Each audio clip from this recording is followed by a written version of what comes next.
महाभारत का महासंग्राम अपने अंत को प्राप्त हो चुका था। अधर्म पर धर्म की विजय हो गई थी, लेकिन समय का चक्र कभी नहीं रुकता। हस्तिनापुर पर पांडवों का शासन स्थापित हो चुका था, परंतु युधिष्ठिर के हृदय में शांति नहीं थी। उन्होंने संसार का सबसे भीषण युद्ध देखा था, अपने प्रियजनों को खोया था और अब उन्हें जीवन के अंतिम सत्य की ओर बढ़ना था। श्री कृष्ण ने उन्हें सिखाया था कि सच्ची विजय तलवार से नहीं, बल्कि धैर्य, सत्य और मौन से प्राप्त होती है। जो व्यक्ति स्वयं पर नियंत्रण पा लेता है, वही संसार में वास्तविक विजेता होता है। यही वह शिक्षा थी जिसे युधिष्ठिर को अपने अंतिम सफर में आत्मसात करना था। एक ऐसी यात्रा जहां शक्ति नहीं, बल्कि धर्म की परीक्षा थी। श्री राधे कृष्ण। प्रिय भक्तों, इस दिव्य कथा को सुनने से पहले प्रेम पूर्वक हाथ जोड़ें और श्री कृष्ण की असीम कृपा का अनुभव करें। उनकी दिव्य लीलाएं हमारे हृदय को आनंद और भक्ति से भर दें। भक्तों, अपनी श्रद्धा प्रकट करने के लिए नीचे कमेंट में जय श्री राधे कृष्ण अवश्य लिखें। आपकी भक्ति इस आध्यात्मिक यात्रा को और भी मंगलमय बना देगी। यदि आप हमारे चैनल आध्यात्मिक प्रवाह पर नए हैं, तो अभी सब्सक्राइब करें और घंटी का बटन दबाएं, ताकि हर नई भक्ति कथा आप तक सबसे पहले पहुंचे। तो आइए श्री कृष्ण की अलौकिक महिमा में डूबते हैं और इस भक्ति यात्रा को प्रेम से आगे बढ़ाते। महाभारत के युद्ध के बाद पांडवों का राज्याभिषेक हो चुका था। धर्मराज युधिष्ठिर न्यायप्रिय राजा के रूप में राज्य कर रहे थे, किंतु उनके मन में युद्ध के परिणामों को लेकर शांति नहीं थी। वह दिन रात इस चिंता में डूबे रहते कि इतने लोगों का विनाश हुआ, इतने वीरों का रक्त बहा। क्या यह सब धर्म के नाम पर उचित था? क्या उन्हें वास्तव में राज्य की इच्छा थी, या यह सब केवल नियति का खेल था? एक दिन वे अपने मन की शांति के लिए श्री कृष्ण के पास पहुंचे। कृष्ण द्वारका में थे और युधिष्ठिर ने उनका आशीर्वाद लेने के लिए वहां जाने का निश्चय किया। जब वे कृष्ण के महल में पहुंचे तो देखा कि द्वारपाल ने उन्हें भीतर जाने से रोक दिया। भगवान श्री कृष्ण अभी मौन व्रत में हैं। वह किसी से भी वार्तालाप नहीं कर रहे, द्वारपाल ने कहा। युधिष्ठिर हैरान रह गए। कृष्ण और मौन, यह कैसे संभव था? उन्होंने कभी कृष्ण को मौन रहते नहीं देखा था। वे तो सदैव अपने ज्ञान और प्रेम की गंगा बहाते रहते थे। किंतु वे धैर्य रखते हुए महल के बाहर बैठ गए और प्रतीक्षा करने लगे। समय बीतता गया। 1 दिन, 2 दिन, फिर 7 दिन। कृष्ण अब भी मौन थे। युधिष्ठिर ने कई बार द्वारपाल से आग्रह किया कि उन्हें भीतर जाने दिया जाए, किंतु हर बार वही उत्तर मिलता, भगवान मौन है। युधिष्ठिर के भीतर जिज्ञासा और बढ़ती जा रही थी। वह सोच रहे थे कि जब उन्होंने कुछ मांगा ही नहीं, तो कृष्ण उन्हें दर्शन क्यों नहीं देते? उन्होंने कभी किसी चीज की आकांक्षा नहीं की, फिर भी उनकी परीक्षा क्यों हो रही थी? 10 दिन बीतने के बाद अचानक द्वार खुला। कृष्ण अपने अद्भुत सौम्य स्वरूप में बाहर आए और मुस्कुराते हुए बोले, धर्मराज, तुम यहां इतने दिनों से प्रतीक्षा कर रहे हो, परंतु एक बार भी यह नहीं पूछा कि मैं मौन क्यों हूं। युधिष्ठिर ने सिर झुका लिया। सचमुच उन्होंने केवल अपनी जिज्ञासा को शांत करने की सोची थी, किंतु एक बार भी यह नहीं सोचा कि श्री कृष्ण स्वयं मौन क्यों थे। कृष्ण आगे बोले, तुमने इस पूरी यात्रा में एक महत्वपूर्ण बात सीखी है। मौन रहना सीखो तो बिन मांगे सब कुछ मिल जाता है। जब तुम प्रश्न करना छोड़ देते हो, जब तुम किसी चीज की इच्छा करना छोड़ देते हो, जब तुम बस समर्पण कर देते हो, तो ब्रह्मांड तुम्हें वह सब दे देता है जिसकी तुम योग्य हो। युधिष्ठिर के नेत्रों में ज्ञान का प्रकाश चमक उठा। उन्होंने अनुभव किया कि जीवन में हर चीज मांगने से नहीं मिलती। कुछ चीजें केवल प्रतीक्षा और धैर्य से प्राप्त होती हैं। जब मन मौन हो जाता है तो आत्मा बोलने लगती है। श्री कृष्ण ने आगे कहा, युद्ध के बाद तुम्हारे मन में जो अशांति थी, वह इसलिए थी क्योंकि तुमने इसे अपने भीतर शब्दों और विचारों से भर रखा था। यदि तुम मौन रहते और भीतर झांकते, तो तुम्हें समझ आता कि यह सब केवल समय का चक्र था। तुम्हारा कार्य धर्म का पालन करना था और तुमने वही किया। अब इसे स्वीकार करो और आगे बढ़ो। युधिष्ठिर के मन से जैसे सारा बोझ उतर गया। उन्होंने श्री कृष्ण के चरणों में सिर झुका दिया और कहा, हे माधव, आपने मुझे जो ज्ञान दिया वह अमूल्य है। मैं अब समझ गया कि मौन केवल शब्दों की अनुपस्थिति नहीं बल्कि आत्मा की शांति है। श्री कृष्ण ने आशीर्वाद दिया और कहा, अब जाओ और अपने राज्य को धर्मपूर्वक चलाओ। अब तुम्हें उत्तर खोजने की आवश्यकता नहीं, क्योंकि उत्तर तुम्हारे भीतर ही है। युधिष्ठिर एक बदले हुए व्यक्ति के रूप में लौटे। अब उन्होंने जीवन में मौन का महत्व समझ लिया था। वे अब हर समस्या का समाधान बाहर नहीं बल्कि अपने भीतर खोजने लगे। युधिष्ठिर जब द्वारका से लौटे तो उनके भीतर एक नई शांति थी। उनका हृदय अब किसी उत्तर की खोज में नहीं था, बल्कि मौन की शक्ति को अपनाकर वह हर स्थिति को सहजता से स्वीकार कर रहे थे। किंतु उनके भाइयों को यह परिवर्तन समझ नहीं आ रहा था, विशेष रूप से भीम को, जो सदैव अपने विचार स्पष्ट रूप से प्रकट करते थे। एक दिन सभा में किसी महत्वपूर्ण विषय पर चर्चा हो रही थी। भीम ने अपना मत दिया, अर्जुन ने भी अपनी बात रखी, यहां तक कि नकुल और सहदेव ने भी अपने विचार व्यक्त किए, लेकिन युधिष्ठिर मौन रहे। भीम को यह असहज लगा। उन्होंने कहा, भैया, आप कुछ नहीं कह रहे, आपकी राय सबसे महत्वपूर्ण है, आप चुप क्यों हैं? युधिष्ठिर मुस्कुराए और बोले, मैं तब बोलूंगा जब मेरी वाणी आवश्यक होगी। जब मौन अधिक प्रभावी हो सकता है तो शब्दों का क्या उपयोग? भीम को यह उत्तर संतोषजनक नहीं लगा। उन्होंने कृष्ण से मिलने का निश्चय किया। जब वे द्वारका पहुंचे तो कृष्ण एक सरोवर के किनारे ध्यानमग्न थे। भीम उनके पास गए और बोले, माधव, मैं अपने भाई के इस नए रूप से चिंतित हूं। वह अब पहले जैसा नहीं रहा, न ही वह अधिक बोलता है और न ही किसी बहस में पड़ता है। क्या यह सही है? कृष्ण ने मुस्कुराते हुए जल में एक पत्थर फेंका। पानी में लहरें उठीं, कुछ देर तक हलचल हुई, फिर जल शांत हो गया। कृष्ण बोले, देखो भीम, जब जल शांत रहता है तब उसमें स्पष्ट प्रतिबिंब दिखाई देता है। जब उसमें हलचल होती है तब सब कुछ अस्थिर दिखता है। युधिष्ठिर अब जल के समान हो गए हैं, शांत, स्थिर और स्पष्ट। वह अब केवल आवश्यक होने पर ही प्रतिक्रिया देते हैं और यही सच्ची बुद्धिमानी है। भीम फिर भी संतुष्ट नहीं हुए। उन्होंने कहा, परंतु मौन तो कायरता का प्रतीक भी हो सकता है। क्या यह संभव नहीं कि युधिष्ठिर अब संघर्ष से बचने लगे हों? कृष्ण ने मुस्कुराते हुए एक और पत्थर उठाया और इस बार उसे धीरे से जल में छोड़ दिया। कोई बड़ी लहर नहीं उठी, बस हल्की सी हलचल हुई और फिर जल पुनः शांत हो गया। भीम, तुम शक्तिशाली हो, इसलिए तुम बड़े प्रभाव के आदी हो, लेकिन शक्ति केवल शोर करने में नहीं होती। कभी कभी सबसे धीमी प्रतिक्रिया सबसे प्रभावी होती है। युधिष्ठिर अब वैराग्य को प्राप्त हो रहे हैं, लेकिन इसका अर्थ यह नहीं कि वह कायर हो गए हैं। जब आवश्यक होगा तब वह अब भी निर्णय लेंगे, परंतु पहले की तरह आवेश में नहीं। भीम अब समझ चुके थे। वे बोले, तो क्या यह भी एक नई शिक्षा है?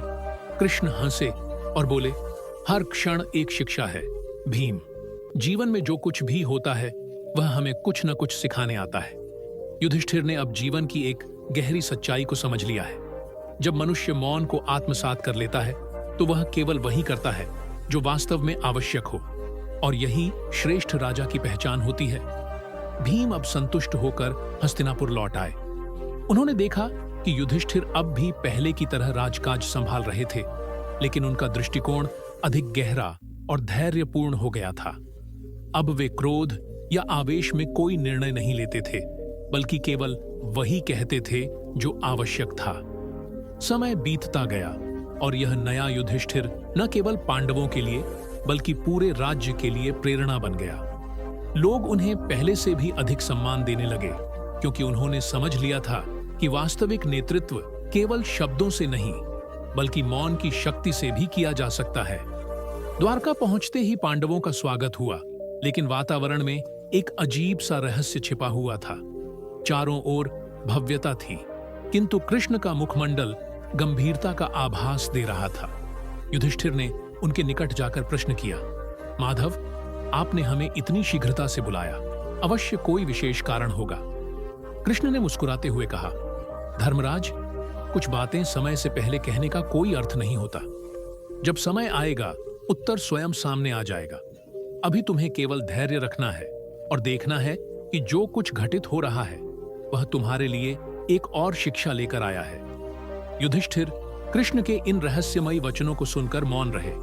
वह जानते थे कि जब तक कृष्ण स्वयं न बताएं, तब तक कोई भी उनसे जबरदस्ती उत्तर नहीं प्राप्त कर सकता। दूसरे दिन जब युधिष्ठिर और उनके भाई कृष्ण के महल में उपस्थित हुए, तो वहां एक अजनबी व्यक्ति पहले से ही प्रतीक्षा कर रहा था। वह एक वृद्ध साधु था, जिनकी आंखों में असीम शांति थी, लेकिन उनके चेहरे पर एक अजीब सी कठोरता भी थी। कृष्ण ने उन वृद्ध को प्रणाम किया और युधिष्ठिर से कहा, धर्मराज, यह महान तपस्वी हैं, जिन्होंने कई वर्षों तक हिमालय में तपस्या की है। आज ये स्वयं तुम्हारे लिए कुछ कहने आए हैं। वृद्ध साधु ने युधिष्ठिर की ओर देखा और कहा, राजन, क्या तुम जानना चाहते हो कि मौन का सबसे कठिन परीक्षण क्या होता है? युधिष्ठिर ने सिर झुका लिया और कहा, मुझे मार्गदर्शन दे महात्मन। वृद्ध ने गहरी सांस ली और बोले, जब कोई तुम्हारे विरुद्ध बोले, तुम्हारा अपमान करे, जब तुमसे तुम्हारा प्रिय छीन लिया जाए, तब भी यदि तुम मौन रह सको और भीतर से शांत रह सको, तो समझो कि तुमने मौन का वास्तविक अर्थ समझ लिया है। मौन केवल शब्दों की अनुपस्थिति नहीं, यह मन की स्थिरता और धैर्य की परीक्षा है। युधिष्ठिर यह सुनकर गहन विचार में पड़ गए। उन्होंने अब तक अपने जीवन में बड़े से बड़े संकटों का सामना किया था, लेकिन क्या वह इस प्रकार की परीक्षा के लिए तैयार थे? कृष्ण ने मुस्कुराते हुए कहा, धर्मराज, तुम्हारी यात्रा अब भी समाप्त नहीं हुई। अभी भी बहुत कुछ सीखना बाकी है। तुम्हें जो शिक्षा मिली है, उसका सबसे बड़ा परीक्षण शीघ्र ही तुम्हारे समक्ष आएगा। उस समय यदि तुम सचमुच मौन रह सके, तो समझ लेना कि तुमने जीवन का सबसे गूढ़ ज्ञान प्राप्त कर लिया है। युधिष्ठिर को अब यह आभास हो रहा था कि द्वारका बुलाने का कारण केवल कोई साधारण वार्ता नहीं थी। यहां कुछ ऐसा था जो उनके जीवन की दिशा बदल सकता था। लेकिन वह क्या था, यह जानने के लिए उन्हें प्रतीक्षा करनी थी और कृष्ण के शब्दों पर विश्वास रखना था। युधिष्ठिर के मन में अनेक प्रश्न उठ रहे थे, किंतु उन्होंने अपने भीतर उठती जिज्ञासा को शांत रखा। कृष्ण के शब्दों में कोई गूढ़ रहस्य छिपा था और वह समय के साथ ही प्रकट होगा। वे कुछ समय द्वारका में रहे, लेकिन इस बीच उन्हें कोई स्पष्ट संकेत नहीं मिला कि कृष्ण ने उन्हें क्यों बुलाया था। एक दिन जब वे समुद्र तट पर बैठे ध्यान कर रहे थे, तब उन्हें एक वयोवृद्ध व्यक्ति उनकी ओर आते दिखे। उनके वस्त्र साधारण थे, आंखों में गहराई थी और चेहरे पर एक विचित्र तेज था।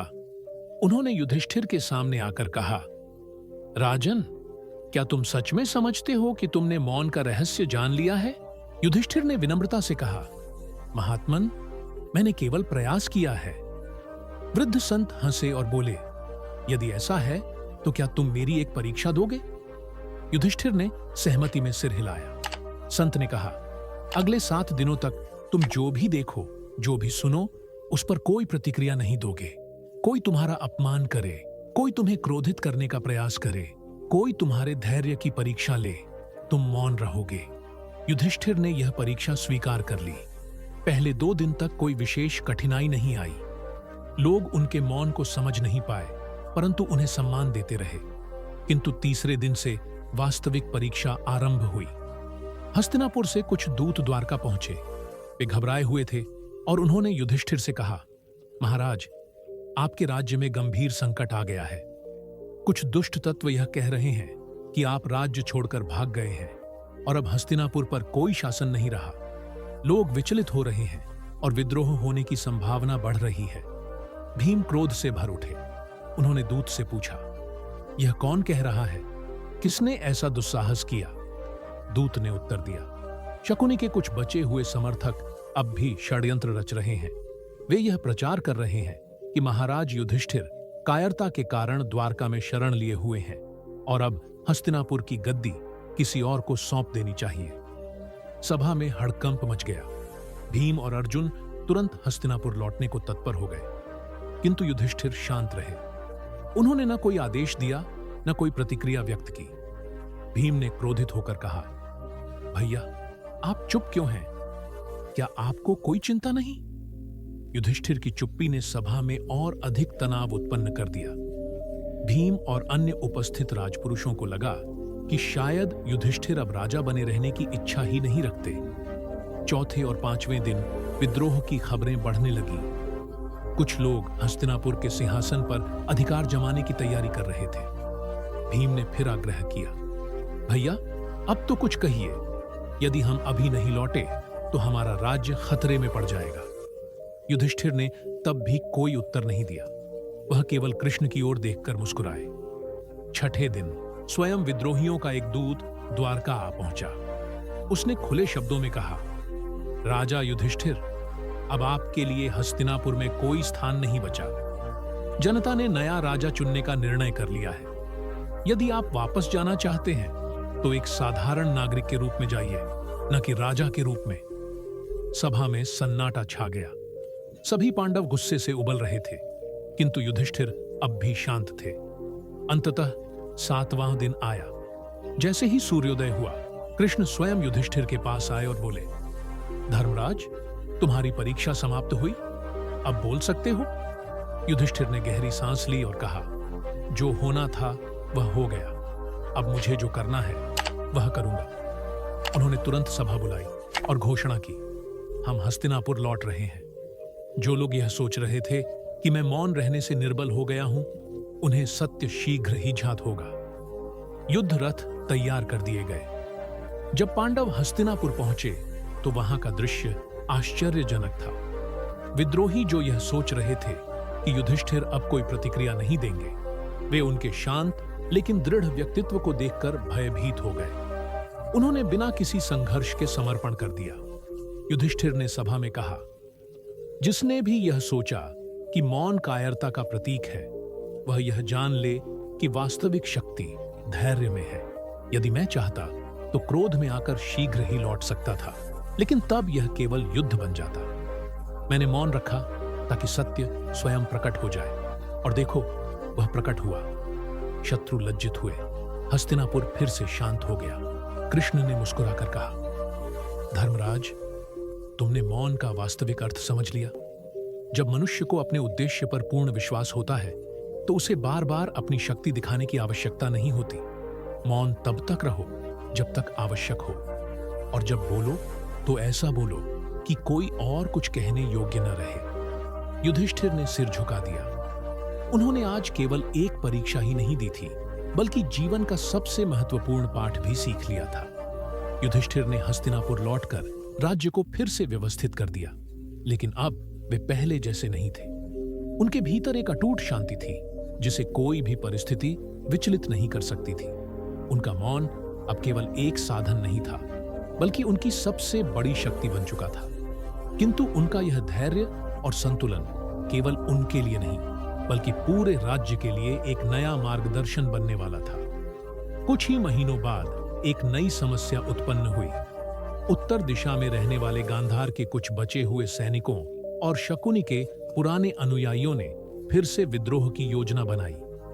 वे अब भी यह नहीं मान पा रहे थे कि पांडवों का राज्य स्थायी हो चुका है। वे समझते थे कि यदि युधिष्ठिर को किसी तरह कमजोर किया जा सके तो हस्तिनापुर को अस्थिर किया जा सकता है। एक दिन राज्यसभा में एक दूत उपस्थित हुआ। उसने घोषणा की, उत्तर दिशा से संदेश आया है।